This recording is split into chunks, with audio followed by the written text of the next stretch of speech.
Na letošnji kulturni praznik bomo pač z družino ziher obesili zastavo. V soboto praznujemo kulturni praznik, ker je Prešernov dan. Prešern se rodil ali je umrl, nikdo.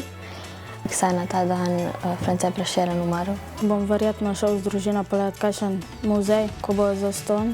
Ali pa kako kulturno prireditev. Jaz najbrž ne bom nič kaj tako specifično delala, ker je vikend. Ja, verjetno bi šli v kakšen bolj tak zgodovinski muzej, ko me bolj zanima. Bomo šli z družino gledati mojo sestro, ki bo nastopala na Erjavčevi ulici. Plesali bojo na odprtju prestolnice kulture. S kolegicami bomo korakale, ker smo pač mažoretke. Bom nastopala s pevskim zborom in zelo lepo se mi zdi, da se bojo v bistvu pevski zbori slovenske strani in italijanske strani združili pač kot en zbor, kot celota. Peli bomo insieme, peli bomo v italijanskem jeziku in slovenskem. Da bom nastopala mi pomeni veliko, neko čast, zato ker nisem še nikoli nastopala na taki pomembni prireditvi za pač celo Evropo.